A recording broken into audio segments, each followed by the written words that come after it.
Good afternoon. I feel extremely glad to welcome everyone to this public lecture. I thank Dr. Selvakumar for being part of our webinar public lecture series. Uh, Chairperson Professor K. N. Ganeshan is unable to join the public lecture. Honorable Director for KCHR, Professor Dineshan Vadakinil. Respected Speaker, Dr. V. Selvakumar. Distinguished audience and my fellow colleagues. Dr. Selvakumar is Associate Professor in the Department of Marine History and Maritime Archaeology at Tamil University, Thanjavur. He is also Executive Council member of KCHR. After completion of the event, I am sure that you will all feel enriched with knowledge on the topic, depictions of ports and settlements of the Cera country in the early Tamil literature. Before we start the session, all the audience are requested to keep your microphones on mute. After the session, we will have a question and answer session. The questions can be typed in the chat box. We will read them out for the convenience of the speaker. If you still have any concerns regarding typing the questions, you can use raise hand option. We will read your name accordingly, and you will get the chance for your questions. For those participants at the Pattanam campus, you can use the mic directly. Our team at Pattanam will coordinate your turn with us. I feel honored to welcome you all once again for this public lecture.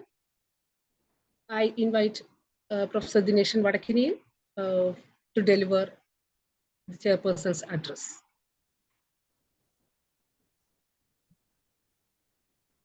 Thank you very much, Fashia, Dr. Fashia. And thank you all. It's a great opportunity for us to get Professor Selvakumar as a speaker today. And he'll be speaking on port towns in Cera country. And he's actually trying to understand the port towns and its dynamics, looking at the textual references about ports in the Cera country, the early historic period. And I don't think there is a requirement of introducing Selvakumar to the participant, because he is known to all over the world, not only to Kerala or South India or India. He's such an important person in academics, especially in the archaeological research. So I'm not trying to introduce Selvakumar. For KCHR, it's very important because we are actually one of the important research which KCHR has so far undertaken is Pattanam research. Selvakumar was the person who was actually initiated, along with KP Shajan, the archaeological research at Pattanam. And Pattanam research is reaching in a new stage by this year. And again, Selvan is back to us to guide us how to build the museum, which is long pending. And we have already started preparing things for constructing the museum. And Selvan is once again back to us, designing the museum and trying to provide a narrative of the museum and things like that. So he is with us right now.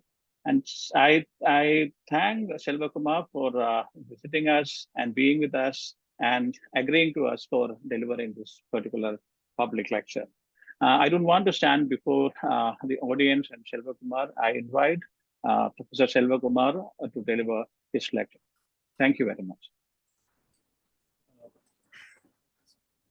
Good afternoon. I would like to thank KCHR for offering me a visiting research fellowship so that I can look into some of the early evidence related to the ports of Kerala and the ancient Tamilakam and also archaeological material. Today, the topic of my presentation is ports as depicted in the early Tamil literature. Ports and settlements of Cera country. As you know, we have a diverse set of evidences for the ports and settlements of Cera country. We have archaeological material, we have Indian or Tamil text, and then we have Greco-Roman texts and so many other textual materials which several scholars have studied and presented their account. But I will not go into all that details. What I am trying to present today is about the references to the ports in Tamil literature. So my focus is mainly on the Tamil literature, not on archaeology or any other materials. So I would like to thank KCHR and Dr. Dinesh Vadakniyal and Dr. K.N. Ganesh and other staff members for inviting me and making my stay here for the past 1 month very comfortable.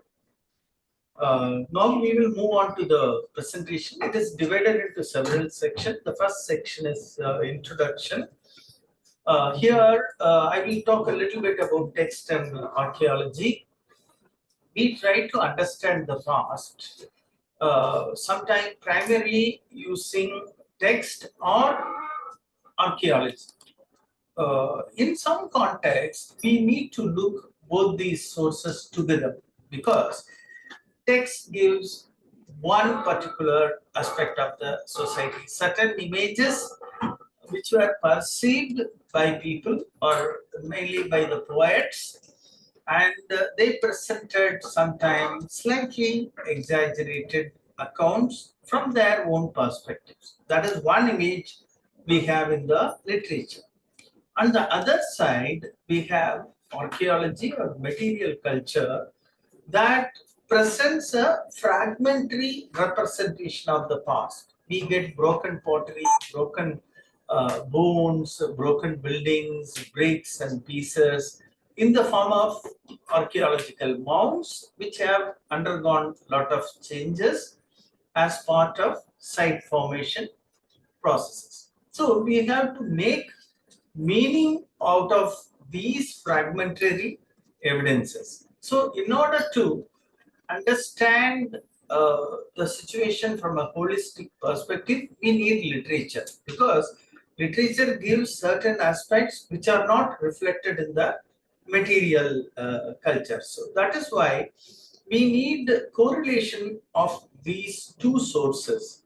Hence, looking at the literature is very important. While we excavate site, we describe material culture, we present them in the museum, we also need to know what the literature says. So material culture depicts one aspect of the past that we call as statics. Static material remains. Literature presents sometimes the dynamics, what we call as living culture. This is where ethnography is also equally important. That is how historians and archaeologists reconstruct the past. They look at the material evidence, they look at the textual description, historical sources, and they also derive certain understanding as the subject of contemporary society.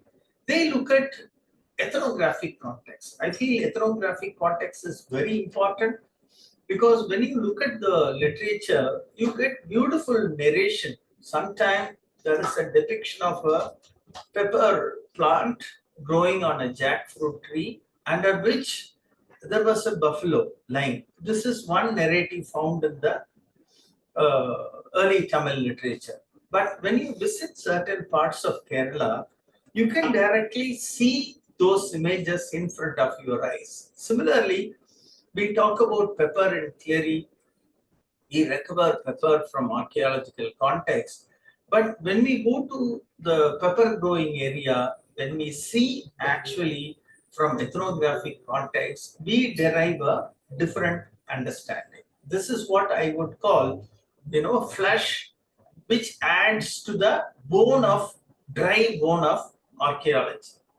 So that is why looking at literature, looking at material remains, and looking at living tradition or ethnographic or anthropological context is very important. So we get a nearly complete picture of the past. At least these sources help us to interpret the past better. So today, I'm going to, as I said already, I'm going to focus only on the Tamil Sangam literature, mainly related to Cera country, which we uh, now know as Kerala, and also parts of Tamil Nadu. I'll be talking about the settlement of Kodumanal. Coming to the Sangam corpus or Sangam Tamil literature, it has a collection of various texts. We have 18 major texts, what we call as Ettuthogai and Pattu Pattu. And these collections, they give a lot of information on the ancient society. They talk about the social aspect, cultural aspects, and also they talk about the material culture. Ettuthogai, 8 anthologies, and Pattu Pattu, 10 long poems. And they are generally dated to the period of early centuries of the Common Era. There are different opinions on the chronology of the text because these texts have a lot of information. For example, they talk about Mauryas, they talk about Nandas who ruled in a much earlier period. And there are some scholars who argue some of these poems could be dated to an early period. There are some scholars who argue they are later in date, slightly later in date. And the consensus, however, is that we need to work more on the internal chronology of the text. Several researchers, right from Neelakanta Sastri, Professor Rajan Gurukal, Chambagalakshmi, and Singaravelu, and several scholars have worked on the literature to reconstruct the life ways of ancient Tamilakam.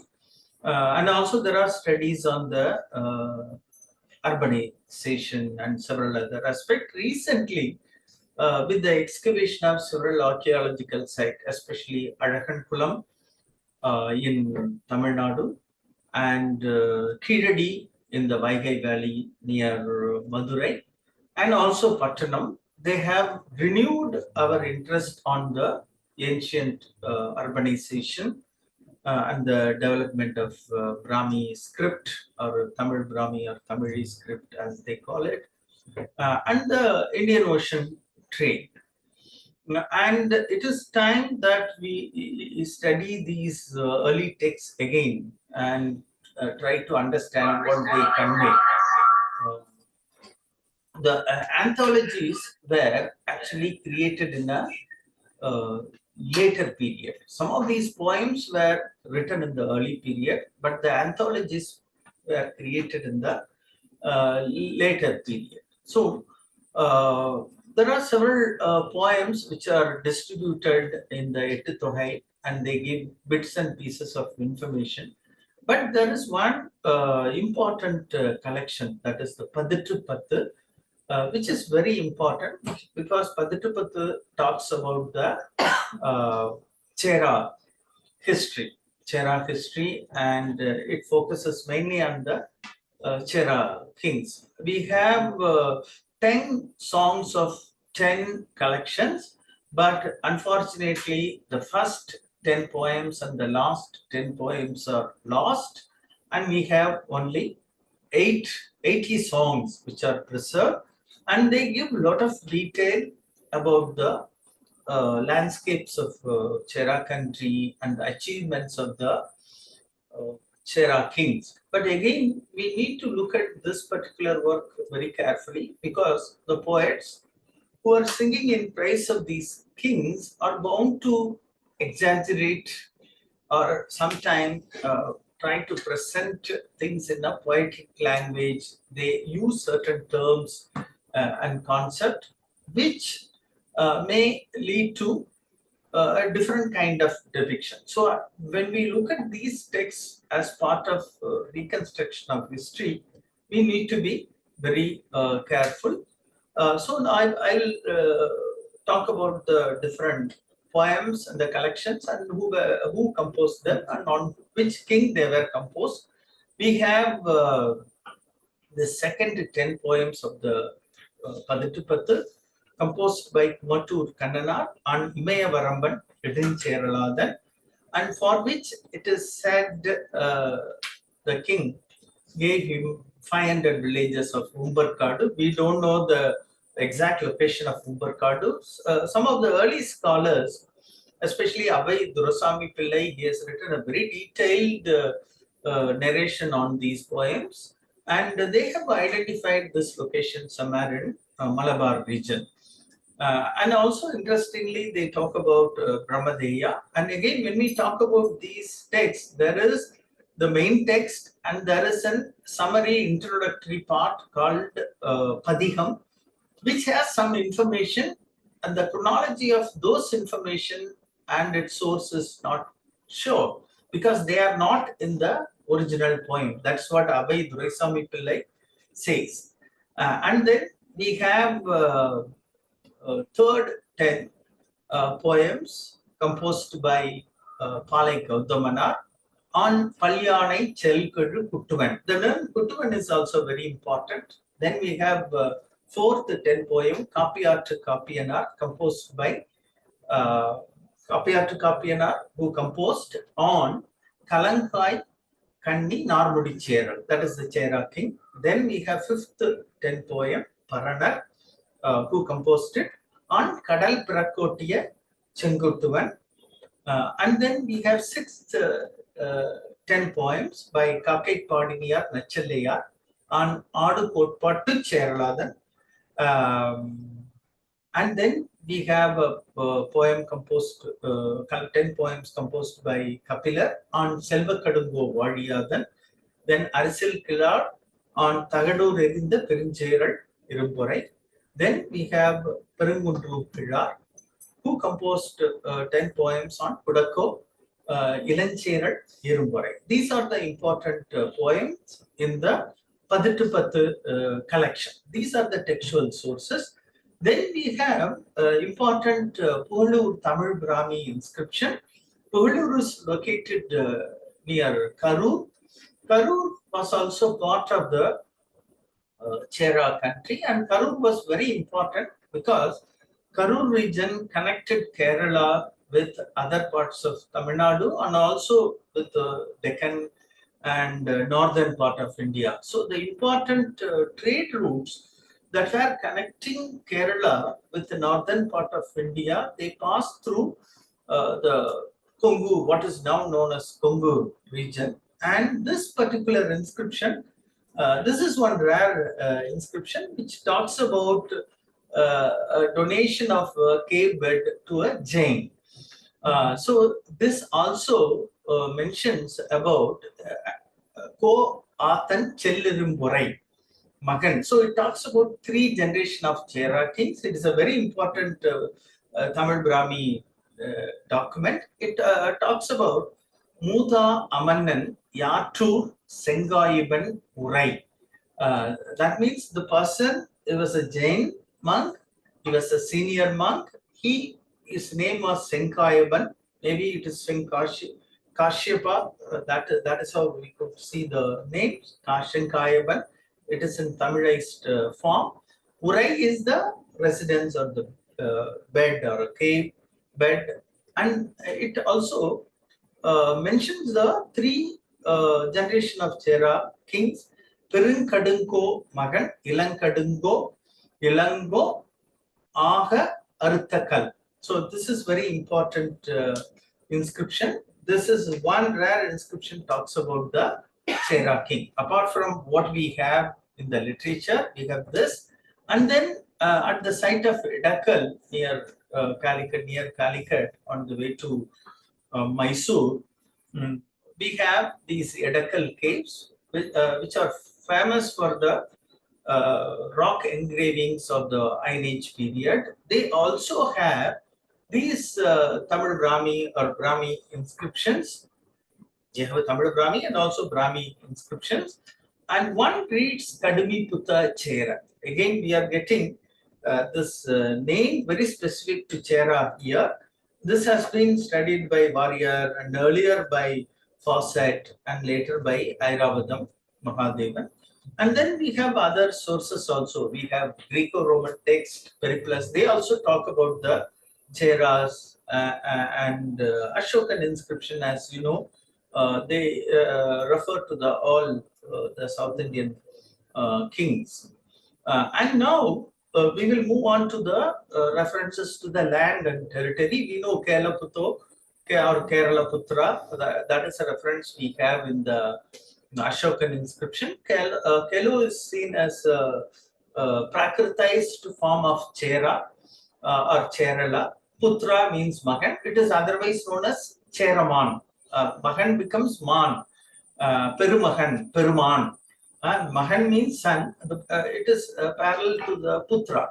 So that is how they have the naming tradition. We know about Shatavar Vakana king, Gaudimi Putra Chadakarni. So how this Putra and Mahan that has been used. We have 13 occurrences of Cera.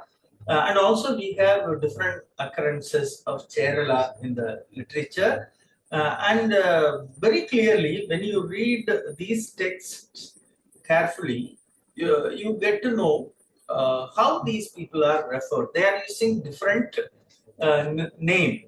Sometimes these kings are spoken as possessor of elephant, conqueror of Kadamba or Kadambarathu, or sometimes possessor of a chariot, Ter Kuttuva, Ter Chedian. So they give these kind of attributes. Also, the king who possessed army, Thane. Thane is the term that they use. And some of the settlements are clearly identified with these people. This is one map. You can see the different areas. Actually, this was prepared by Abhay Durasamy Pillai. I have added some of the names in English. You can see how Kerala and this region was divided into Kudanadu. Kuda means west. Probably it also refers to Cool. Kudagu becomes Cool. Kudagu country, that is part of Tulu Nadu. That sometime actually it overlaps with the border of Malabar. Then we have Edil Mala, which is of Nannan, which is close to Payanur, north of Kannur. And then we have, earlier I told you the region of Umbarkadu. It is identified in the area close to the Karnataka border. And they also refer to a site called Ahappa, which is mentioned there. And then after Kudanadu, we have Porai Nadu, Porayan. That is how they the kings derive their name. The kings derive their name from the territory. That is why I am talking about territories and polities. And then we have Kuttanadu. That is why they get the name Kuttuvan. Kuttuvan, Kuttanadu, Kuttuvan. Then there is a reference to Purinadu. Purinadu is placed, these early scholars, I don't know what logic they used. They have looked at various textual references. They have identified. And then the hill very close to the Periyar, the origin of Periyar is identified as Ayirai Malai, which they look into the early text and then identify. Near the confluence, they identify Muchiri. And here they have identified Naravu or Naura further south, somewhere near Thrissur, Guruvayur region, in this particular interpretation. And Karur also, they identify between Manji, Thiruvanjaikalam, Kodugalur, and Naravu. And then they identified Kodumanam somewhere close to Alape in this particular map. And they also identified Marandai, which is again a port mentioned in early Tamil literature, somewhere close to Koilo. These are some early interpretation by these scholars. Several such interpretations were made by Tamil scholars who extensively published in the first part of 20th century. When you look at closely these references, you get very interesting clues how they were doing it. But the situation has changed in the 21st century because some of the sites which they mentioned there, they have been clearly identified. They in the map they put Kudumanal just on the basis of the name. Now archaeological excavations near Erode, they have clearly identified the town of Kudumanal.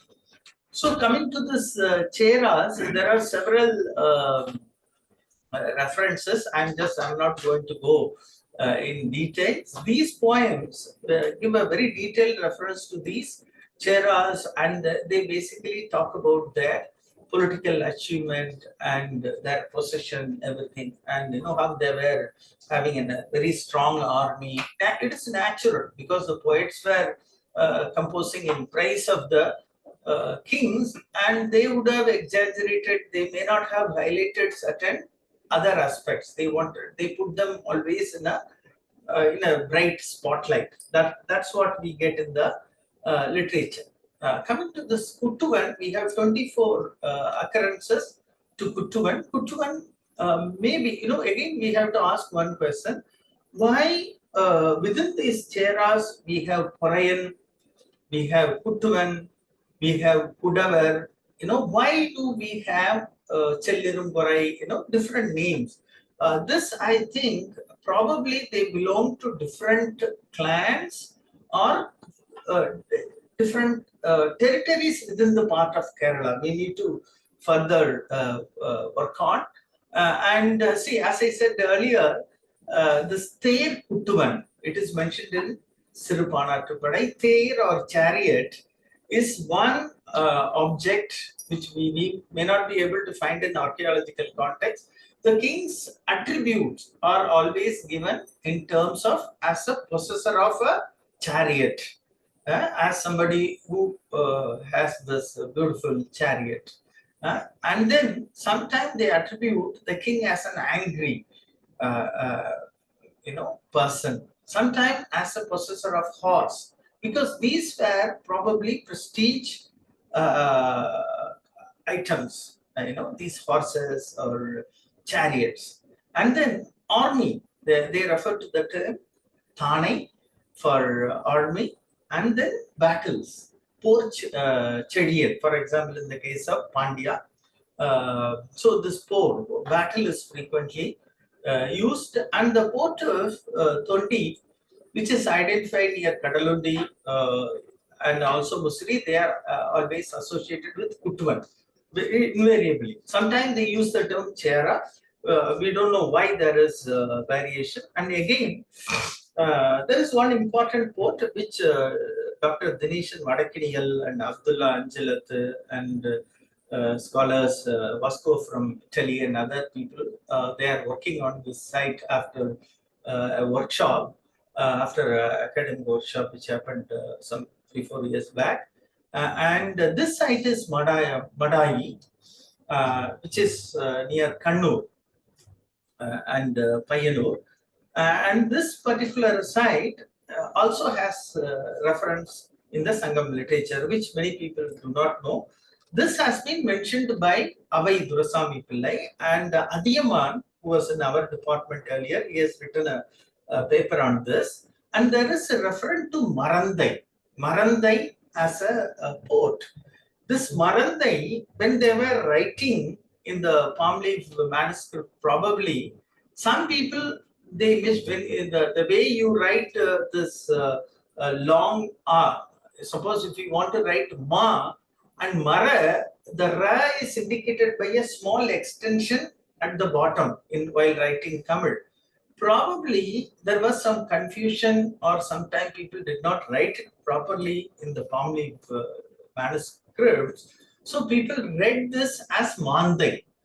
Actually, in some of the palm leaf manuscripts, probably it is written as Marandai.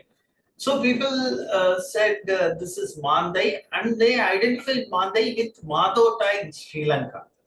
Madota in Sri Lanka, shortly known as Mandai. But when we look at these references very clearly, It talks about Kuttuvan being associated with Marandai, and the possibility of Cheras reaching as far as the northern part of Jaffna near Mandai is very limited. That is why Adiyaman also has indicated this argument. This Madai must have been Marandai mentioned in the early Tamil literature. We also have some references to in the Mushiga Vamsha Kavya as one of the kings founding the town of Marahi.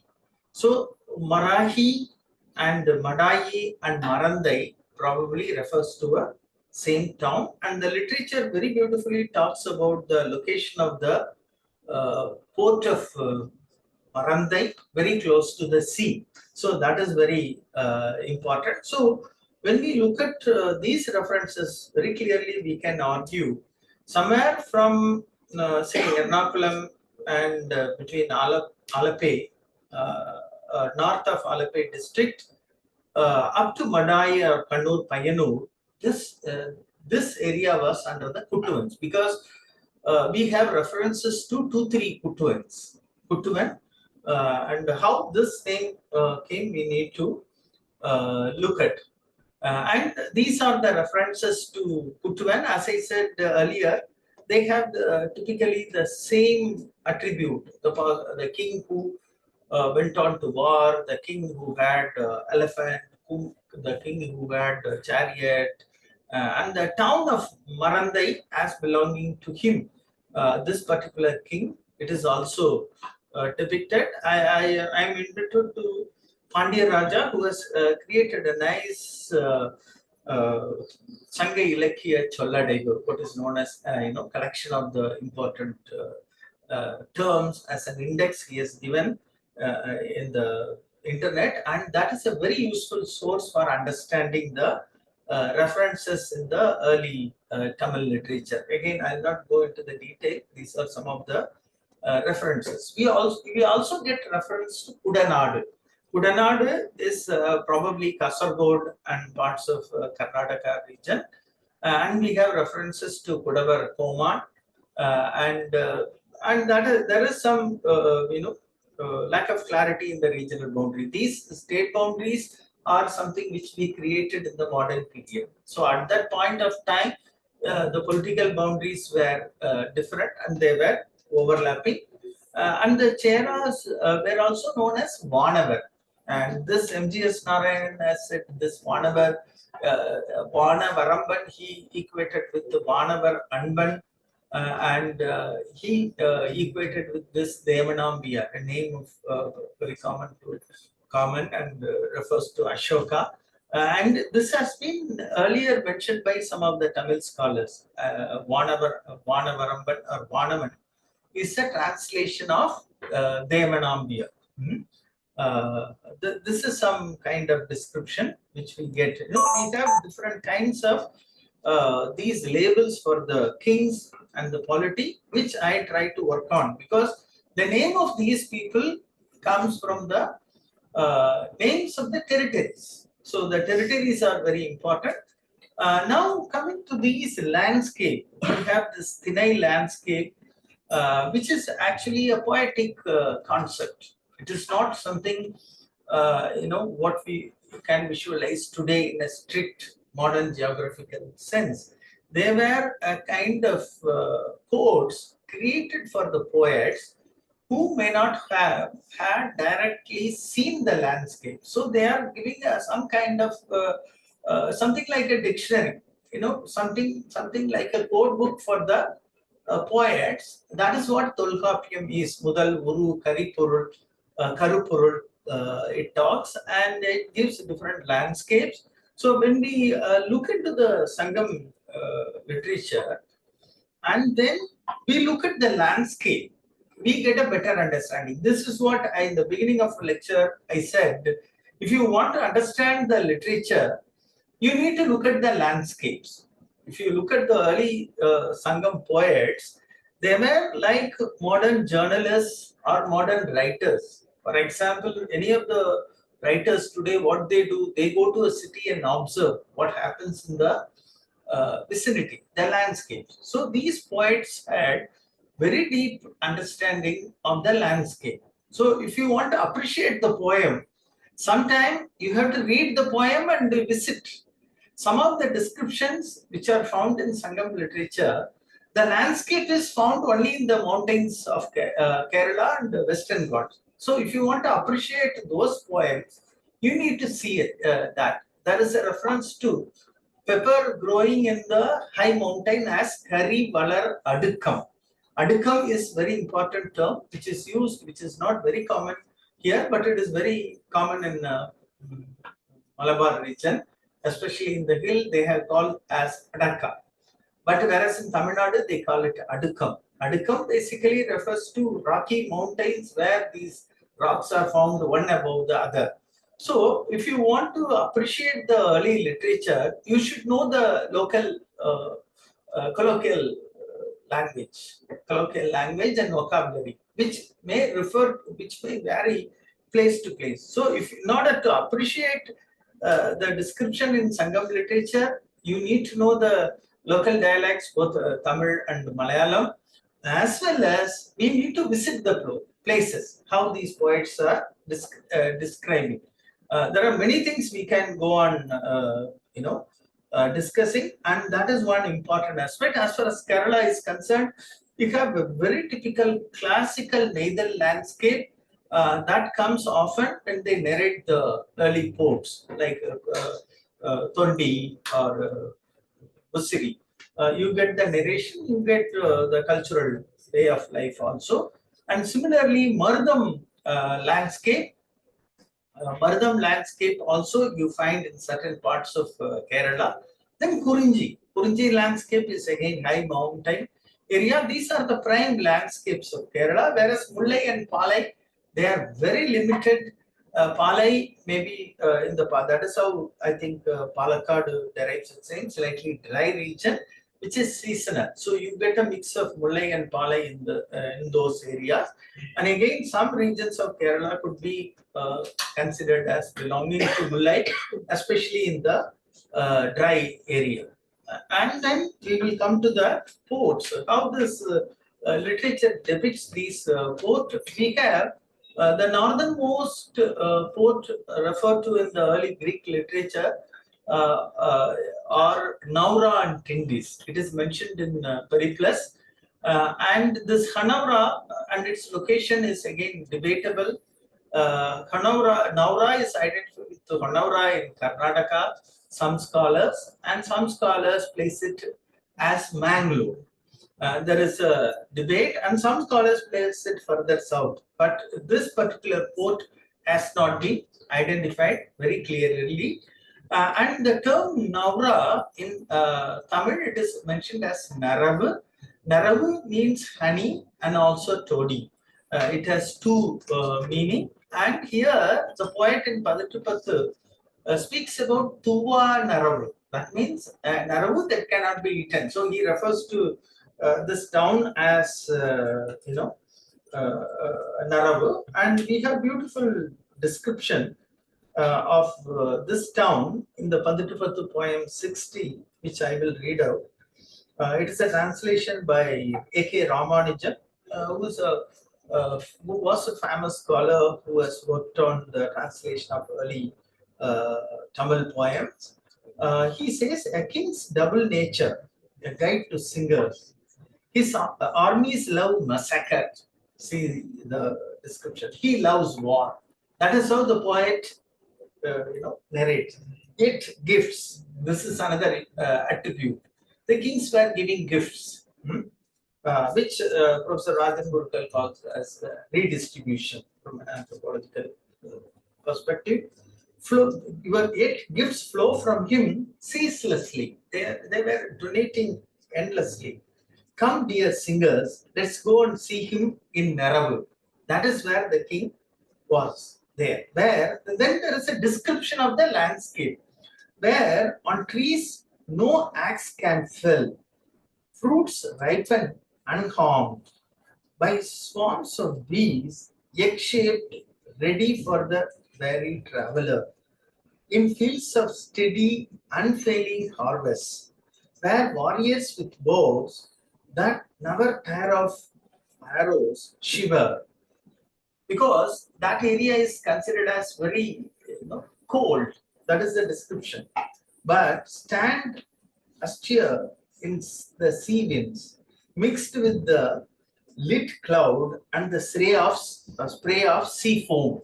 It indicates that place is very close to the sea also. There he is in the town of Naravu, tender among tender women. Kakai Padiniyar, Nachallayar, who composed this Paditupattu 660. So this is the only reference to this particular book. We need to identify archaeology. So like that, we now, some scholars proposing that Pattanam was ancient Musaris. So what we have in the literature is a description for these ports, and they are there only in the literature. Their archaeological counterpart or their material evidence has not been located. Only in the case of Pattanam, we suggest this must have been Musaris or part of Musaris, So therefore, this port of Naravu or Naura has not been identified. It is there somewhere in Kerala between Kannur and Mangalore or Honaura. So we need to identify this port. So this is only one description found in this port. Then I told you about Marandai or Marahi, which could be, I am asking whether Marandai could be Marahi or Madai.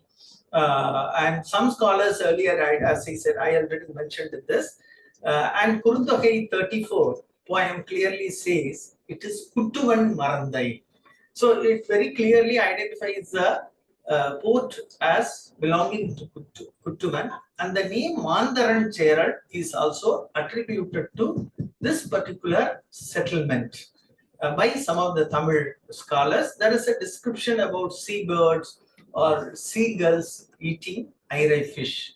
And also they talk about elephants. Kuruntogai 166 talk about elephants seen in the forest near Mande. This is one reference. So it is said, Mushika Vamshika Kavya says that Vallabha founded this port of Marahi or Madai, which is here. You can see here, it is near Padayangadi. And Taliparamba is here, Payanur is there, and then Kannur is further south. So we need to explore this area. This is Madai Para, where Denison Madakaniyal and Abdullah Anjal, who's a local person interested in history, he has collected some of the green-blue glazed pottery, what we have at Pattanam. Similar pottery. So that is a very important clue. So if you believe the description in literature, probably this site could have come into existence in the early centuries of the Common Era, but it is the work of archaeologists to go and identify the site again. Okay, then this is again Madai Para. The image. This is Edilmala. Edilmala is another important site that is identified with Nannan. It is described as Mount Eli. This is the image from Madai Para, where we found some microliths visited first with Dr. Jayasri Nair, later with Dinishan Madakaniyal and Bosco and other scholars. We found very interesting material, and this site has potential for research. And Dr. Rajendran also has identified microliths in this area. These images are from that area. You see a lot of laterite cut area, post holes and everything. It is very important. Then we have Thundi, which is another important port, which is identified with Indies. And this occurs in very high frequency in the early Sangam literature. Thundi is again, very beautifully narrated in the early Tamil literature. So here there is a reference to Porayan. And sometimes, see, you interchangeably, sometimes you get the name Kuttuvan and Korean, we don't know what it means. There is a reference to Thin Ther Korean, again, chariot is spoken here. And there are so many poems. Actually, my paper on this 30 is published by K.S. Matthew edited volume.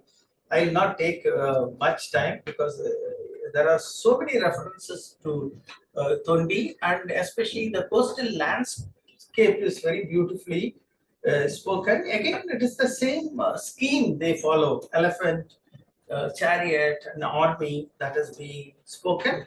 And sometimes they also talk about the various plants and animals. What are the plants that are available in that area?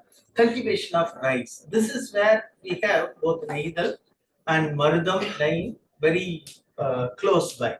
So this is one important description we get. So we get several such beautiful description as far as Tondi is concerned. I will not go into the details. Now I'll move on to next hinterland town of Kodumanal, which is identified Kodumanal in Tamil Nadu near Erode. And this reference occurs in Padittu Pattu. Here, there is a reference to Kodumanam Patta Vinayman Arunkalam. Pandar Payanda Palar Pugal Muttam. Pandar is actually a term which is of Persian origin, Persia, Arab origin. We have Bandar Abbas. This term Pandar, which is here it is written as Pandar. This port must have been somewhere near Ponnani. We are not sure. And this reference clearly links Ponnani and Kodumanal. So Kodumanal was excavated by Dr. K. Rajan at Tamil University. And you have a lot of megalithic burials here, a lot of copper objects, and then this was excavated by Tamil University and Y. Subrayulu and Rajan. We get a lot of these cornelian beams. Huge number they are found in the burial. Again, the source for this material is not available locally. It must have come from the northern area, either Deccan or from Gujarat. So because we have in some other text that is a reference to Vadamalai Piranda Ponnum Maniyum. So this is where the trade network is very important. So the networks of trade connected all these towns and they were making all these objects and they are deposited. You get diverse variety of materials, cornelian, agate beads, and the quartz. Quartz is found near Padiyu. Again, Kungu country or Coimbatore is very famous for this. And this industry exists even today in a limited scale near Kangayam. People were making a lot of these, jewelry and they were exporting. So these are some of the early ports of Kerala. Then we will come to Mussiris or Mussiri and Pattanam. So Mussiri is very beautifully referred in the Sangam text, mainly Akananuru. Akananuru 149, that is a classical reference. Many scholars have highlighted, many people know. The well-crafted ships of the Yavanas came to the wealthy Mussiri through Chulli and or Periyar. We don't know. Chulliyam Periyar, that is the reference we get. We don't know whether Chulli refers to branch of Periyar, beating the white foam with the metal wealth. Malam Kidu. So the poets, when they were describing all these towns, they talk of them as rich towns with a lot of wealth. And the Pandya king invaded the town and took a image. It says Padimum Vavviya. Padimum refers to probably bronze image, and then it was taken away by the Pandya. That is the reference. And there is another interesting reference, Purananu 343. That is also very beautiful. Mussiri was nearby the sea. Fisher folk exchange fish for paddy. So this brings out the Neidal landscape where the boat called Ambi, that is being brought. The fisher folk come in this Ambi, and what they do is they sell fish they exchange. Actually, they use the term Noduthu. Noduthu is an ancient practice of barter. We don't know what it means, maybe on equal weight or equal quantity. And then they accumulate all these paddy obtained by exchanging fish on the ship, on the small boat. And the boat resemble something like what the storehouses with pepper on the land. So the same poet describes when the boat of fisherfolk called Ambi enters the town of Musri. And when you look at it is again an exaggeration. When you look at the boat, it looks like a warehouse with pepper bags lying on the land. Whereas on the other side, it says the warehouses with pepper, they look like ship loaded with, paddy. It is a technique, poetic technique used by the poet in his poem to give a kind of variation and style. And here also it says the gold. It specifically say the பொன்னோடு வந்து கரியடு பெயரும், that is earlier. Here it says kalam tanda purparisam. Pun actually in early terminology, it can refer to metal. It can also refer to gold. It can refer to copper. It can refer to all these metal. But in this context, I think it is gold. And this information is very similar to what is found in Periplus. It says, this poem says the gold, the ships did not come directly. There is something called Kadi Thoni. Kadi is backwater, Thoni is a kind of boat. So this Kadi Thoni brings the wealth from the main Roman ship. Probably if Musri was located interior, Roman ships would not come into the town. So they will be berthed somewhere. We don't know where. Somewhere in the Periyar Delta area. Periyar Delta area is dynamic. You know about 2018 flood, and things would have changed so much. So this is one important description which is found in Tamil literature, matching what is found in the Greco-Roman text. And again, we don't get any direct reference to Pattanam. Now, I am going to focus that. Where was Pattanam here? How it was related to the port of Missouri. So if you look at Pythagorean table, there is something called Patine mentioned. I will be showing in the next. So based on that, we could say Pattanam was part of Mussuri or Mussuri's region. And the term Mussuri's probably referred to the entire Periyar Delta area. Periyar Delta area was there, but Mussuri. But now, earlier when we wrote the Journal of Roman Archaeology paper, Shahjan and Cherian, myself, and Roberta Tamber, we proposed that this could be Mussuri's, but now we try to look at from a broader perspective that Mussuri's could be referring to the entire area, whereas Pattanam could be one part of the Mussuri's urban area. So one of the logic that we use is that this would not have been a major settlement in the early period. People must have settled somewhere near the lateritic terrain, very adjacent to the mouth of the Periyar, which is not to be flooded, safe from the floods of the Periyar. Pattanam has been excavated by KCHR. Initially, Shahjan and others we published, and Dr. Cherian when he was in KCHR, and later on he excavated as part of PAMA, which I was also part of it. And one important point I wanted to highlight here: why this name Pattanam? We have a kind of method of studying history, what we know as place name study or a toponymical study. The place name is very important. That means why we have this name Pattanam even today. That means there has been a continuity of memory. This memory of Pattanam, being an important industrial center, has remained for long with the people. That means we don't know whether people lived here after 5th century. We need to work further.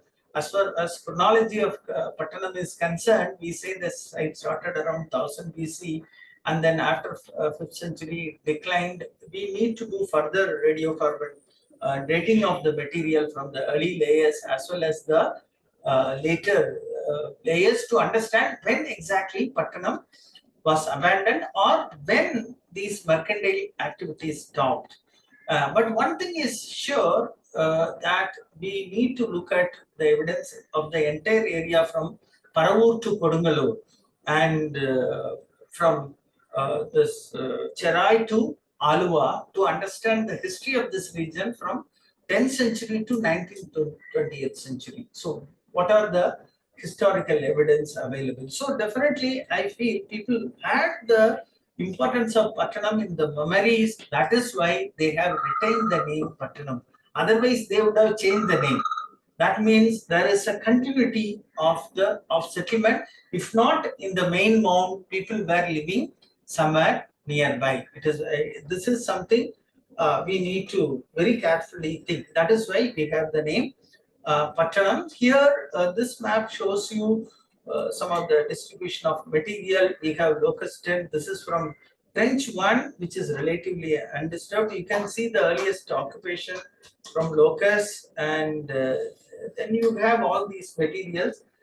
They are there with the KCHR, and you can see these different kinds of material from Pattanam. They had mainly an industrial production center. It was a core commercial center where they produced, where existed a market, where also was a port. We know clearly from the wharf structure. All these materials, they were not locally available. They came from elsewhere. We have lead and copper. You can see the museum that is available in the building nearby. Some of the posters can tell you how Pattanam was a very important production center. Now, we will come to the name Pattanam. Pattanam is the name, as I said, the name is very important. You take any of the early historic towns, they have suffix Pattanam, Kaveri Pumpattinam. For example, Manikpattana in Orissa, and then later on Visakhapatnam, and also in Gujarat we have Prabhas Patan. So this Patan and Patana, they are specific class of settlements. So therefore, I try to argue Pattanam settlement was specifically a port and industrial center and market.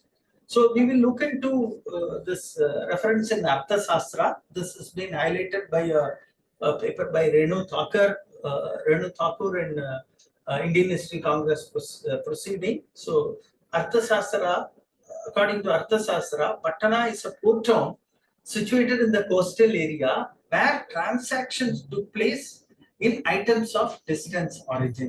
This is a description you get in Kaudilya's Arthasastra, which is again from Shama Shastri's manuscript, which he published. Kaudilya's Arthasastra, published by Shama Shastri.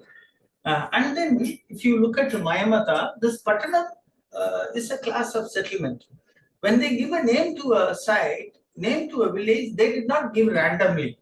They give a specific factor behind. That is why we use the term urbanization. We can question why we use urbanization in the context of early historic, because urbanization is historians or archaeologists' term, what we call as ethic construction. Archaeologists construct urbanization. Whereas, if you look at native categories, the people themselves wanted to distinguish this as Pattanam. The same kind of description is there in the literature. Even if you go, the fisherman settlement will have different name. Whereas the marketing area, even in the medieval time merchant bulls, they had a separate name. The name is very important. The name reflects the character of the town. And Mayamada says a Patana is inhabited by people of classes. Abundant merchandise such as precious stones, grains, fine cloth, and perfumes are found in them. The text further expounds that these centers are situated by the sea and extended along the coast. So this is one description in Mayamata.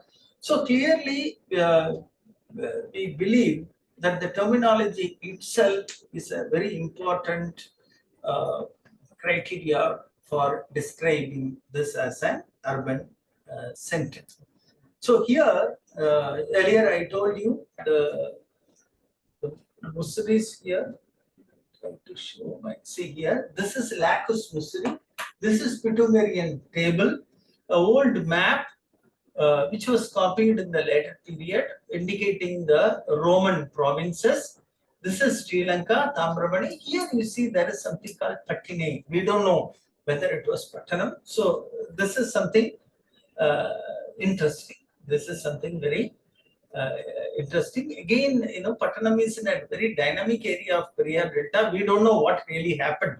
Whether there was any flood or things have gone. So we need to do further research in this area. I'm coming to the final part of my presentation. So, if you look at this literature further carefully, you get a lot of information. So, as I said earlier, the Cheras were controlling the territory. Cheras or Puttuvans and Forayan only up to Alappuzha region, and beyond that you have Bekkare and Nelkinda, which are described as being controlled by the Pandya. That is one. And then probably there were Ais, and we don't have many references to the ports, though they are found in the Greco-Roman literature, not in the Tamil literature. We need to check. If you look at the early text, there are some information which are available in the main poem, some as part of the summary which are written in the later composition. We don't know the authenticity of who wrote it, how they wrote it, what is the source, no idea. The Padikam of the second 10 says, Imayavaramban tied the hand of the Yamanas and poured hot ghee on the head of the Yamanas. That we don't know what it means. So this is one reference which the poets wrote. I don't know what is the source for it. Some of the Abhay Durasamy Pillai, he says that it is not there in the original text. And how they were writing, one of the problems with these texts are they were composing when these people were printing these books based on the palm leaf manuscripts. We don't know what kinds of sources they used. And this is another interesting poem. This is something I was amazed at. Purananuru 126. It says the Cheras were driving Navai. This is there in the abstract I gave also. When they were driving the Navai and no other ship should go along the passage. When they were driving the Navai, that brings gold. Polandaru Navai. Polam refers to gold.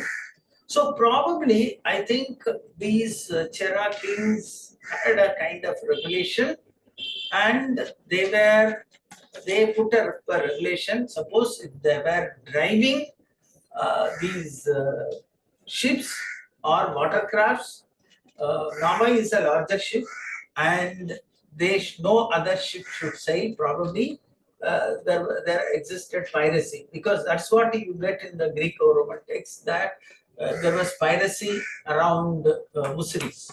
It was very strong. So this must have been one of the factors. Again, we also get reference to Kadal Purakotia. These Cheras, probably because they are from this region where you have a lot of water bodies, they could easily raise a kind of fleet of army on the watercraft and attack. That is why we have the name Kadal Purakotia Chankakavan. We cannot compare them with the modern navy. But at that point of time, these acts were very important. That is why the poets sang very frequently about these kind of activities. So, in some contexts, we see Cera and Puttuvan, these two terms are used interchangeably. The literature, obviously, we have to agree, they have exaggerated accounts because they were written by the people who were patronized by the king. Obviously, they would not write anything against them, or sometimes they try to exaggerate things, but to some extent it reflects the reality, especially place name and the activities. I think it is reality, because we also know when the literature talks about the wealth, for example, the excavation at Pattanam, excavation at Adahankulam, Archaeology, they have thrown material, they have thrown a lot of wealth. We have a lot of Roman coins coming from Congo region. So definitely the literature, we cannot just dump the literature, whatever literature says is false, but it says certain information which are not presented by archaeological remains. So it gives some aspects of evidence which we need to look at very critically. So from these description, we can understand, based on the material evidence and also the poems, we can clearly say these poems could also be dated in the context of 1st century BC to 2nd, 3rd century, because that is the peak period of time when the trade happened. A lot of Roman coins came, and so these material evidence indirectly help us to date some of these poems, because the narration that they give is so wealthy that when you excavate the site, you don't find very significant material before, say, 1st century BC. That is, again, we need to look at. We need to minutely date these archaeological sites. So often the literature mentioned these ports as source of wealth, which is again true. Again, the time period of 1st century BC to 2nd, 3rd century. It helps us indirectly to date Sangam literature, at least some of the poems. Some of the poems could be older. Coming to the question of early political organization, we cannot use the term state, in the modern sense of the term, like the way we cannot even call these cities as urban centers in the modern sense of the term. You have Lulu Mall in Kochi. We cannot compare the urbanization of 21st century with what was there in 1980. So we are dealing with some kind of urbanization in a very early form about 2000 years ago. That was definitely supported by the strategic location of Kerala and the monsoon wind, and also Kerala's resources, mainly pepper and spices. So obviously there was some local political control, because we have a lot of Cera coins found and we have these literary descriptions. So when we look at all that, we can definitely say that the local kings and chiefs, they had some sort of political control and they were fighting frequently. Otherwise, we cannot call them as a huge monolithic state, but definitely they were maintaining some kind of armies, or even if it is a makeshift army or temporarily, assembled, and they had a territorial control. That is depicted by the literature. That is very clear. When we combine this data with archaeological evidence, we can definitely understand that these descriptions found in the literature, they are not, they cannot be considered as false. They have some validity. They, in fact, talk about some aspects of reality, although they are exaggerated. So now our duty as archaeologists is to identify some of these sites mentioned here in the text. That is why we archaeologists look into the text. We look into the text to understand if there is any clue, if we will get any clue to identify them on the ground by combining the names in the literature and the references found in the literature and epigraphy and the place names. Because as I said, even modern day place names, they have some significance. Only by combining these ancient name and modern names, we'll be able to a conclusion. Thank you. So finally, I would like to thank KCHR and Dr. Gleason Padakaniel and other staff members of KCHR for inviting me to make this presentation. Thank you. Thank you very much, Dr. Selvakumar. It was a really interesting lecture, and we all enjoyed it. Once again, thank you very much. And we're covering Tamil literature to identify many poets. Some of them are already archaeologically identified. Some of them are yet to be identified. We hope we can work jointly to identify some of these poets if possible, including Marande you were talking about, as well as the Naure poet, which is yet to be identified in any way. So that's very, very, very interesting, and I hope all would have enjoyed. There will be more questions coming up from the people who are attending the seminar online. Before that, I would like to uh, talk about,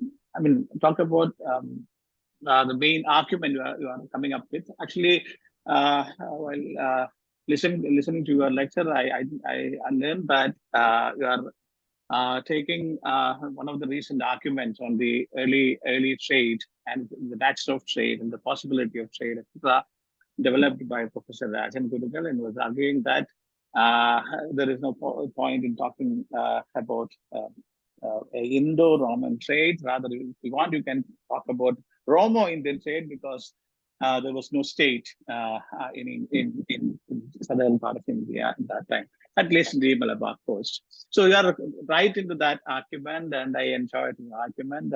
I do have some reservations to accept some of the arguments which Rajan Gudugal has been coming up with.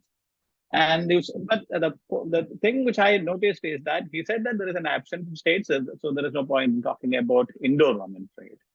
But you are coming up with an argument that even though there is not the state as we perceive right now existing in the early Christian era, there is a kind of local political control which can be assumed as a state-like.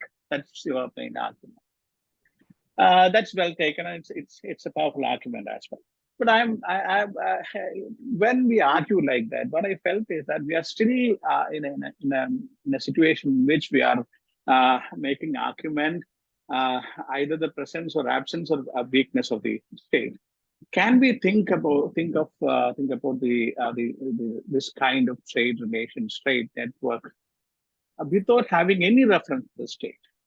We know that there are people arguing that there could be a state there could be a society without state. There is much more powerful argument.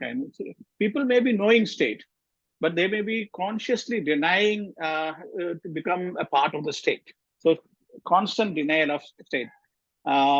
I invite your attention to that kind of argument. James Scott and people, Peter Chasters, James Scott, that kinds of anthropologists trying to develop it. We are not interested in state. We know state. We don't want state. We can otherwise we can otherwise subsist. So in that fashion, can we think about the whole trade relation which we are talking about without any kind of reference to state? That's what, whether it is state or local political control, a weak state, or the Roman state controlling the trade, that kind of state-centered argument. Are there any other possibilities? This is the main question, and which I would like to place before you, because that forms the main argument which I have been trying to forward. And I have another. That's not question, but it's out of curiosity. I'm asking some kind of information from you, like. So you were reading thoroughly the Tamil literature, and you have identified several port cities and urban centers on the southern coast. So are there any other reference about foreign ports in Tamil literature? We know that in Roman texts, travelogues and other things, they are giving us reference about ports in our place. Are there similar reference about foreign ports in Tamil literature? And if it is there, that is also interesting, how it came in. And if there is an absence, that is also interesting. We can also interpret the absence of reference to such foreign ports in a different way. So this is I felt this curious, and this curiosity emerged out of your lecture. That was very highly interesting. That's why I placed the things. And once again, thank you very much. And I hope there will be more questions. As my academic coordinator rightly pointed out in the first, please do type your questions on the chat, and our academic coordinator will be reading that question for our speaker. Thank you very much. Thanks a lot. Thank you, Dr. Dinesh, for your interesting question. Yeah, I agree that sometimes we imagined about state too much, mainly after the colonial period, after the modern state. I agree that state was not a major entity at that point of time, because I develop an argument based on my own experience, kind of lived experience or experiential learning as a person, remembering the development from the 1970s in the lower Kaveri Delta. At that point of time, the state was not very powerful. If we want sand from our property, for our property, we will go to the river and we collect sand. There was nobody to uh, tax at that point of time as late as 1980s. When I was just 78, 77, I remember those things when I was in the 7th standard. I think we started imagining about state in the ancient period after the emergence of nation state. So I agree with Professor Gurukal's argument partly, because state is sometimes we imagine, but at the same time, when we look at these literature, that is why I try to avoid this terminology state. I argue that there was some political formation.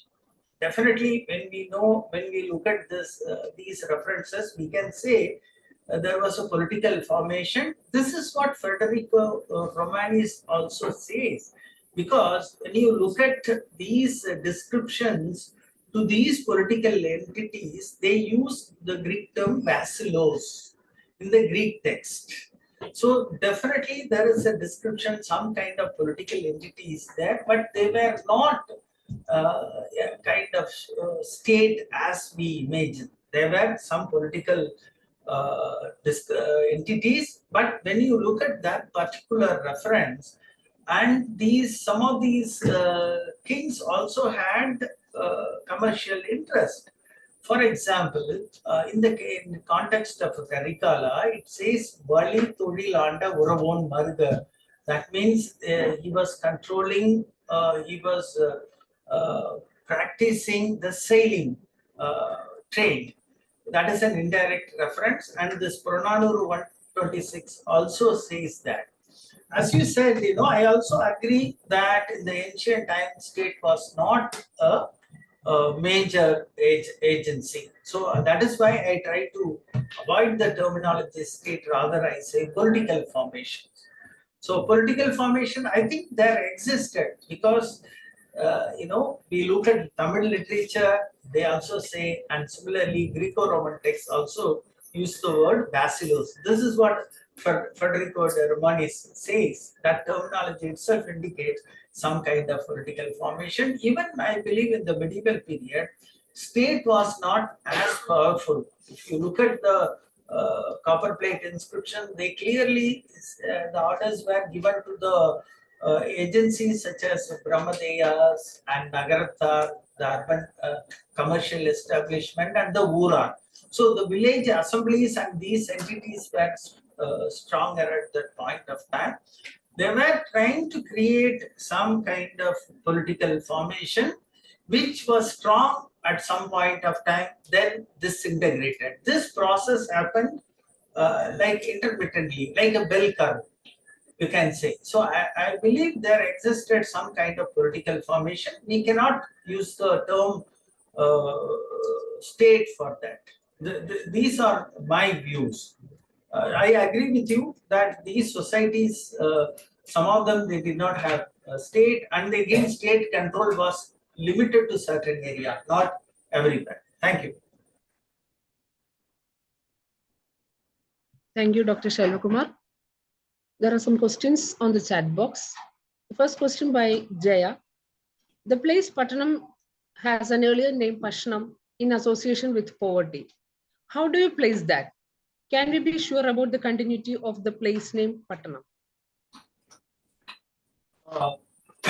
Again, when we think about the term Pashnam, I think it could be some kind of construction. I think there could be some continuity in terms of memory, because Pashnam is entirely different, and the term Pattanam, I think it's very clear marker. That is why we have suggested some of the researchers to look into the uh, records of 10th century to 19th century on the name of Pattanam. So we are trying to work on the data from this region, local history, mainly from 9th to 10th century to 19th century of this entire Periyar Delta, to understand if there is any possibility of tracing the name Pattanam to a known record. So I think this Pashnam is again, sometimes when we look into place name, what happens when we directly depend upon place name, there are sometimes we are created, concocted, undergo lot of change. Again, we need to prove this. If this name existed in the 10th century, that is why we are searching evidence for that. Sometimes, as I said, oral tradition, they also, people create things. Sometimes they imagine. That is something which we need to research, I will say. But the name Pattanam, I think it is very strong connotation, because we look at the contextual evidence. Certain things, if we ask uh, to prove, certain things, it cannot be proved beyond doubt. So, based on the circumstantial evidence, we think this name must have continued. Because even in Cosmos Indicus filters, you get reference to Pattanam. So definitely we could assume the name must have existed till then, till about 9th and 10th century. So we need to further research. That's what we have been looking, some of the researchers are looking into the place names of this region from 10th to 19th century to understand if there has been any continuity. Next question by Aruni. What was the position of Canara coastal region during the ancient Pattanam trade town? Do you agree that the Canara ports were pirate place during the early historical Roman trade period? I think it is difficult to say. Pirates must have been there all along the coast, because we get clear reference to pirates near Busaris. There must have been these people, because even in the context of Baroj, we get a clear reference that the local king protected these ships which are coming to the ports. So we cannot just say that there were pirates everywhere. Kanara coast, I think this Honaura was an important port, but there could have been pirates all along. It is possible. We get reference to this Naura, which is identified with uh, as located in the Tulu Nadu. It could be either at Honaura or near Mangalore. We need to find the site archaeologically, then only we will be able to tell. But I believe all these coastal areas, they had interactions. See, we have Bharuch and Maharashtra coast, they were ports. So definitely these areas also had ports. Sometimes these activities were carried out by ships that were sailing along the coast. Sometimes there could be local ships from Honaura, Karnataka area, either coming to Pattanam or going to ports like Bharuch. It is a probability. So we cannot say that some regions did not have ports. Definitely, I think there must have been one or two ports along the Karnataka coast. There was one port identified in Goa. At least I see 3 ports in Karnataka area minimum in the early historic period. Bangalore, of course, was a port in the medieval time, no doubt.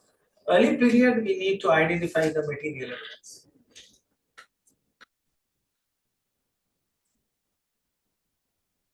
Next question by Uma Senthilvel. Is Pattanam has any traces for archaeological evidences for urban settlement divisions akin to Pumpuhar Marur Pakkam? He has added one more question. She has added one more question.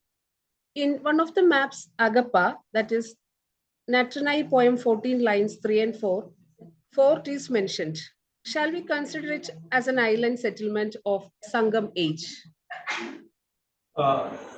Actually, at Pattanam has not been extensively excavated. Only few sites are excavated. We have not been able to find anything like Maruvur Pakam or Pattanapakam. So far, I don't think we have evidence. And as far as Agappa is concerned, the site has not been identified. On the map, they have identified some site. Sometimes what you say as fort, it could be, they could have had some kind of wooden fence or wooden material as a force. Without archaeologically locating, we will not be able to tell anything.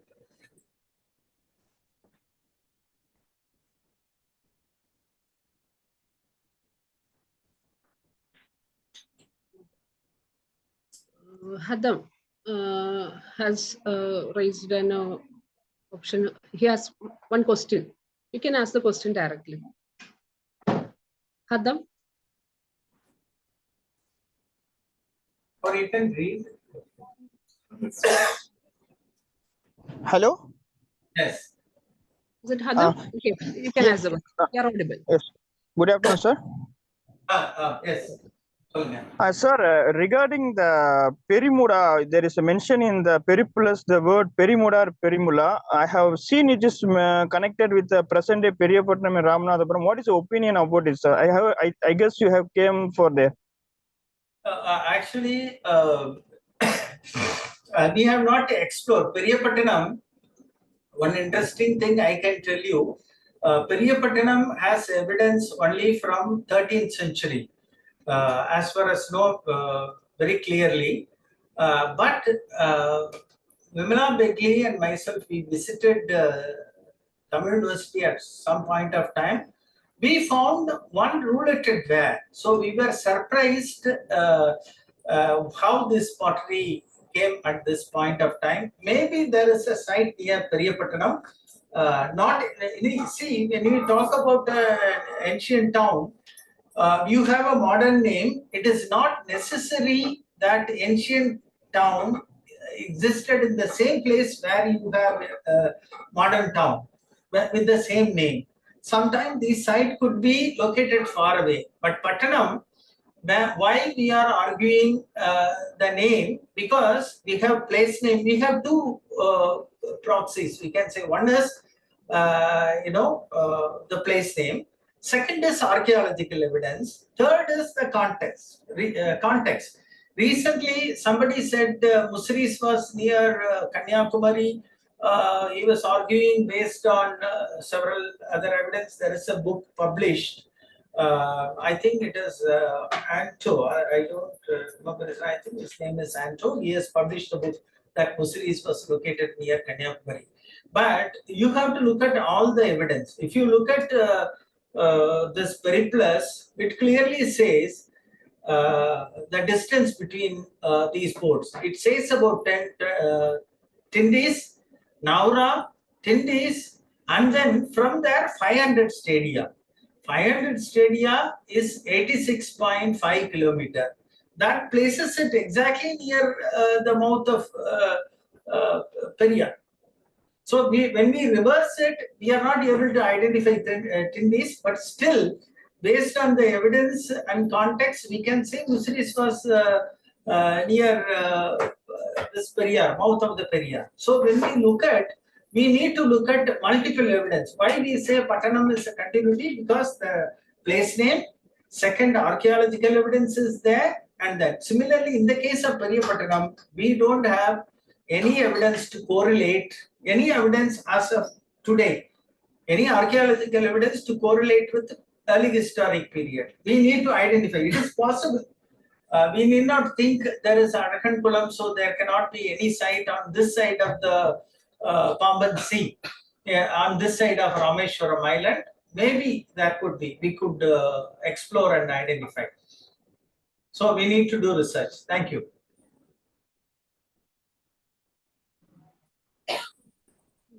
Next question by Uttara. Apart from Putinger table, are there any references to Patine in any of the known Greco-Roman texts?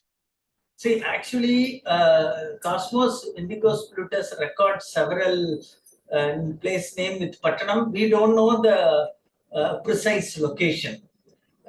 We don't know the precise location. One possibility we think is Pattanam was part of Musulis. We are not saying that this is entirely different. It could be part of Musulis region. So we don't have any evidence. Again, it is not necessary that that need to be evidence for every archaeological site. For example, we have a site called Adakankulam, whose ancient name we don't know. But in the case of Archimedu, you see 2 kilometers from Archimedu, there is Virampattinam. That place name has been there at Virampattinam. So for Pattanam, we don't have direct. Again, we have Kaveri Pumpattinam. So only on the basis of these names, we say that Pattanam could be the original name of Pattanam. But again, as I said, we are looking for more evidence.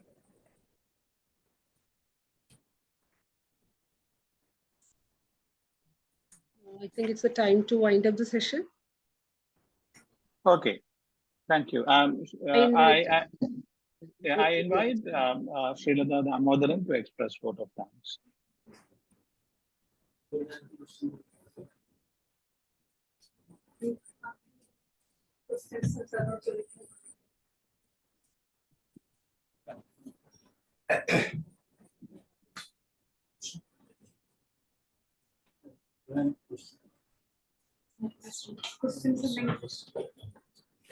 Are there any questions from the people sitting there? If they have any questions, they can also raise their question. Yes, sir. No One more question. One or two questions they can take. There is a question by Verghese. There are some scholars who think that Nelsinda mentioned in the ancient text is Niranam today. What are your thoughts? See, actually, I have not done any exploration in that area. As far as I know, there are some scholars who have reported some material evidence. I think we need to identify, as we have found in the case of Pattanam, or Archimedu, or Korkai, or Kiradi, or Kaveri Pumpattinam. Only when we have such clear evidence, we'll be able to say. Otherwise, we can propose a hypothesis that this could be. So we need to substantiate with more evidence.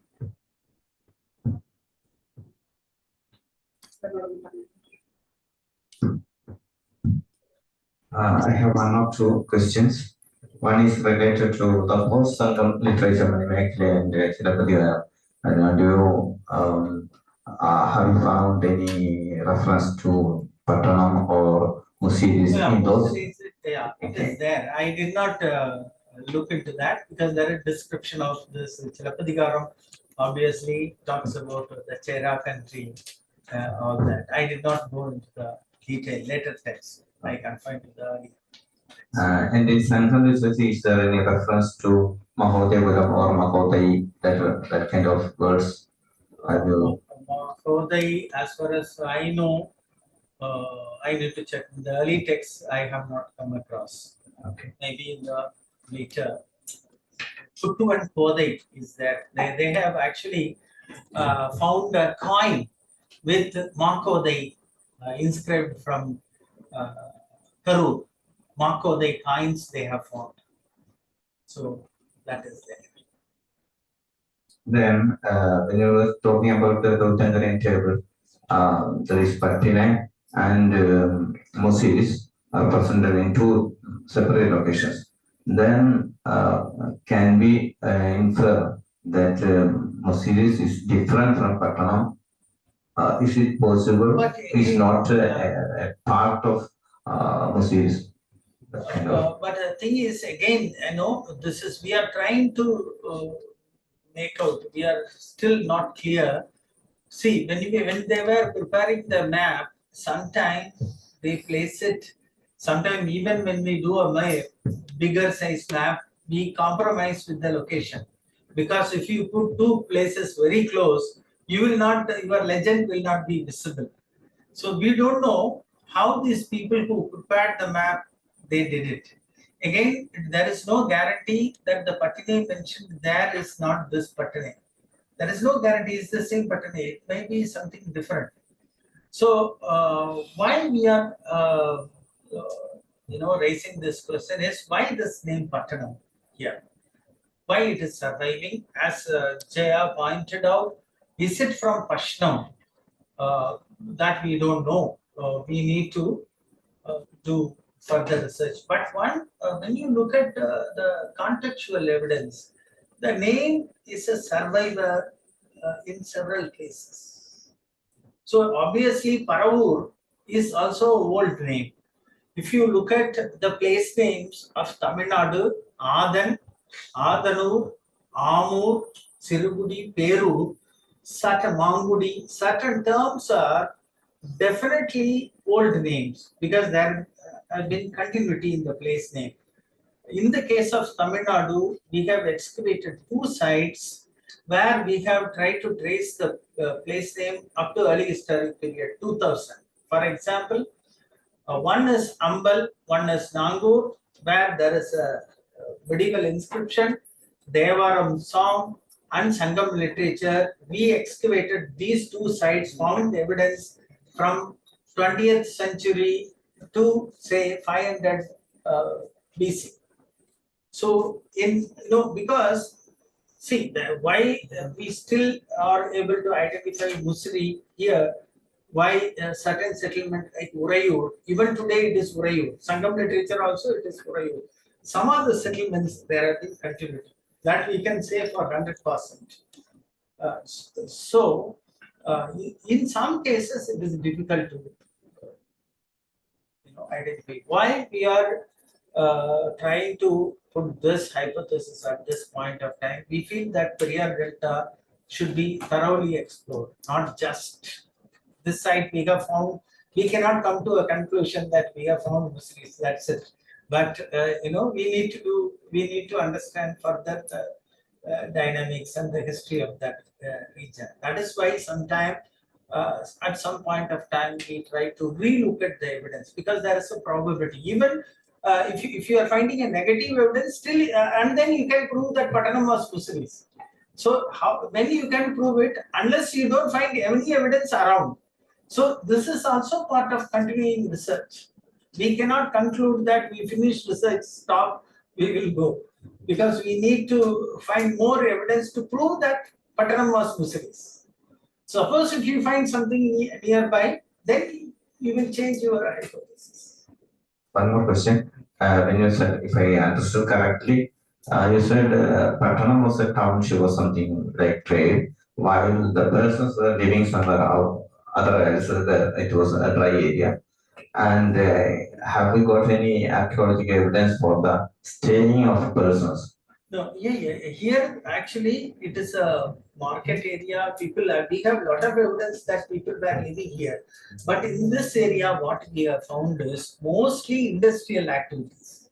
They were producing things, they were commercial. It is not a regular settlement. As I said, Pattanam, if you see the Arthasastra description also, again we may not exactly take into account what is mentioned in Arthasastra, but we can say this was an industrial town where people were fabricating different material. They were also living nearby.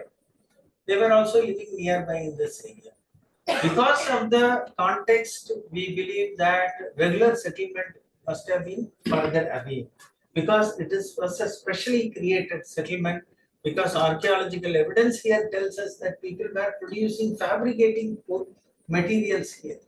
It was not just a residential site or any kind of like a megalithic site where people came here for a particular purpose. They were doing business, they were doing production. That is clear from the evidence that they have. I think I shall add one more thing. That's all.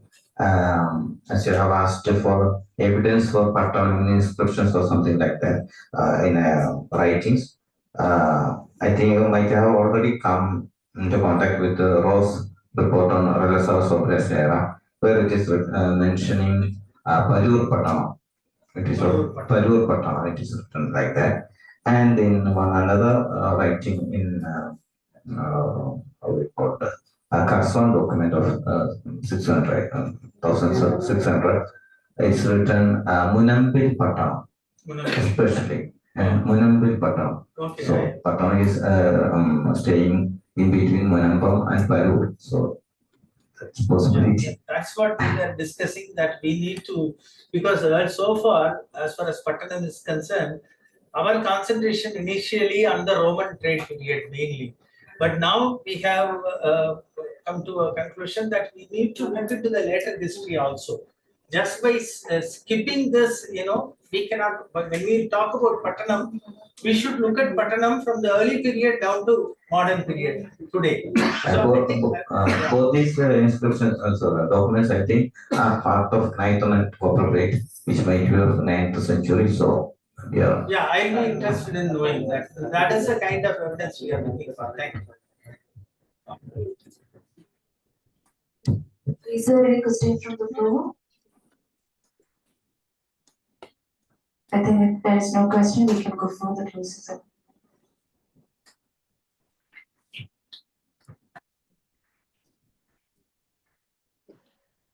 Mr. Rajesh Kumar has raised his hand.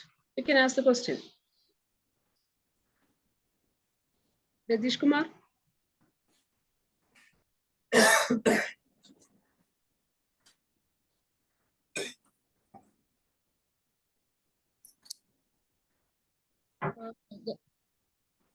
Rajesh Kumar is not found to be responding. So we will move to the next question. Next question one more question by Jaya. Unless Tindis is identified, can't we place Pattanam with reference to Tindis? Yeah, actually we did that. We tried to locate, but we are not able to succeed. We tried several permutation and combination. So that is why I said, when Peripulus says 500 stadia, from which point they took it. Either they took it somewhere near Kodungalur or somewhere from this, we don't know. We tried some exploration, but we could not locate. Again, Peripulus says it is a village by plain site nearby the sea. That is the description we get in Peripulus. Village by plain site near the sea. That means that Tindis was right on the coast. So whereas Pattanam was inside, it was not visible from the sea. That is the description and understanding we get from Peripulus. Whereas Tindis could be seen from the sea when the ships were coming. But whereas Pattanam or Musiris could not be seen. So that kind of description occurs there. So we tried some exploration, we could not succeed. Either there could be error or calculation. Again, we did not take though 500 stadia, so it could be somewhere here and there. We did. It is theoretically possible, but practically we need to do further. And sometimes things are not simple. See, when we talk theoretically, it is 2 + 2 = 4, but when it comes to identifying the site, it could be something else. There could be several factors influencing the description.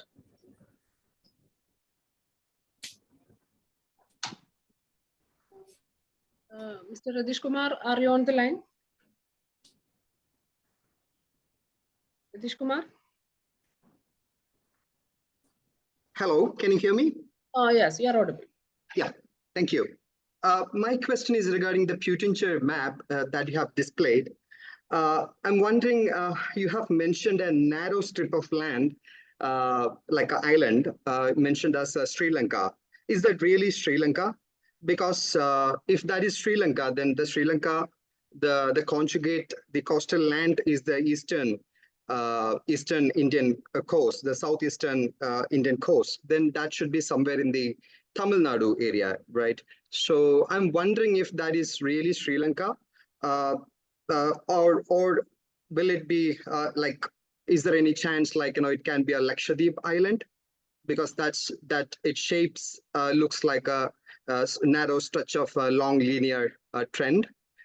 So in that case, then that can be mirrored to the western coast, and then maybe the Muziris can be correlated with the present geographic location of the Pattanam.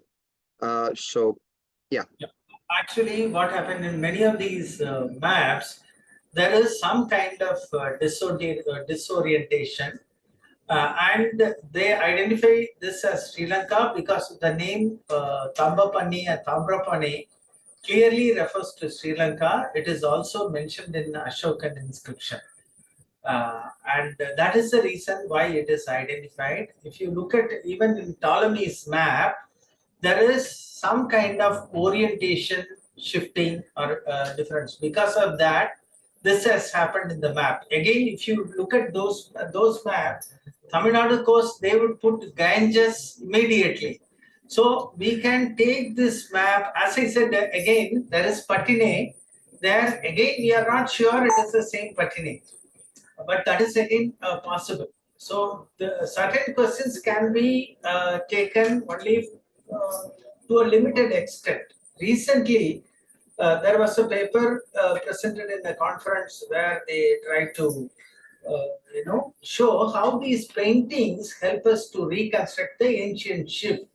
So if you look at these paintings, then somebody came to a conclusion that the paintings are done according to the convenience of the painter. We should not take them literally as representing. The same way, sometimes the literary description cannot be taken literally.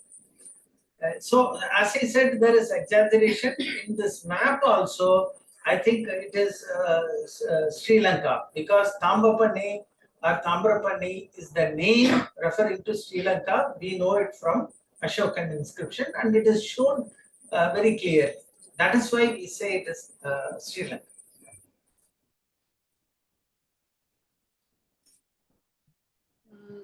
There are one more raise hand option on the screen.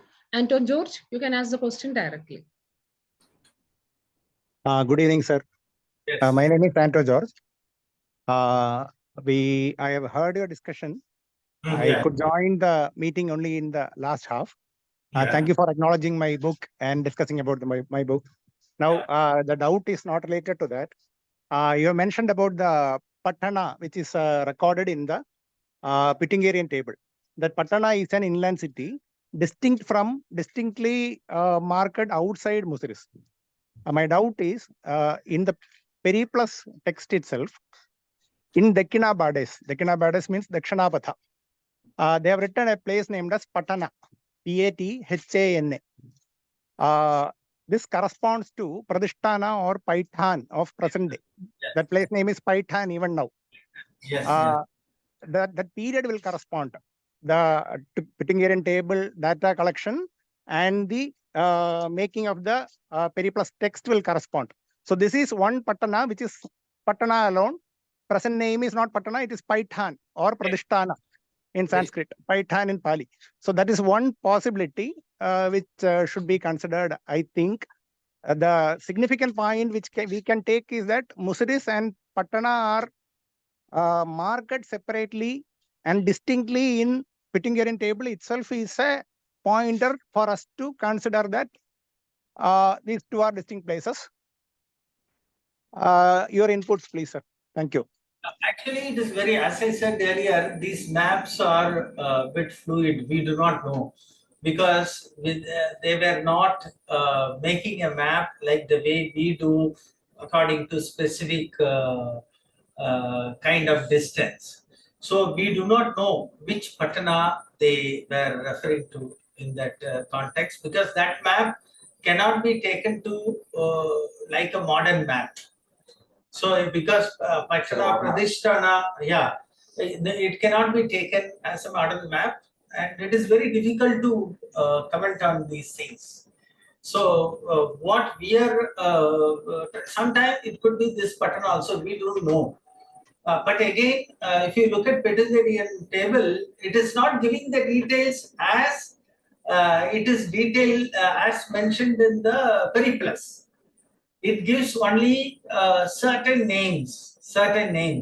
So it could be either an inland patana, like what you said, but we cannot be sure about that.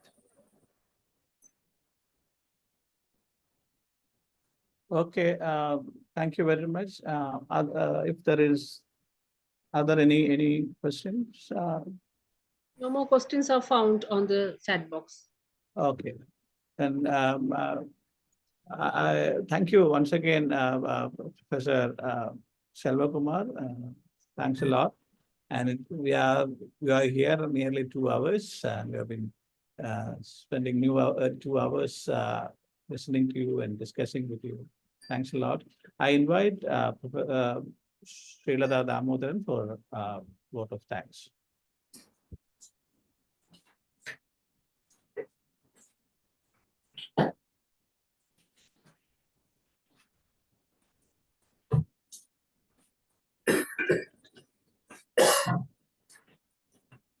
Good evening. As we come to the close of the discussion, on behalf of KCHR, I would like to thank Dr. V. Selvakumar for his enlightening presentation on the depiction of ports and settlements of Cera country in early Tamil literature. His dedication to bringing the maritime history of our ancestors to the forefront on the basis of literary sources is truly inspiring. Thank you, sir. The session was chaired by our director, Professor Dineshan Vadakini, with whose guidance we could make this event happen. Thank you, sir. Our sincere thanks to Professor K.N. Ganesh, chairperson, whose guidance has always encouraged us. Thank you, sir. I thank all the participants who are online and offline in this session for their active participation and inputs. Thank you. At last, I express my sincere gratitude to the team KCHR who had worked to ensure this event becomes successful. Once again, thank you very much for all who assembled here. Thank you. There is an announcement regarding our next webinar. Our next webinar is being organized for 27th July. The talk will be by Dr. Ashokan Nambiar, Associate Professor at the Manipal Center for Humanities, on the topic, what is this thing we call tradition? On June 27th. All are invited. Thank you. Thank you very much. The public talk of the day is off.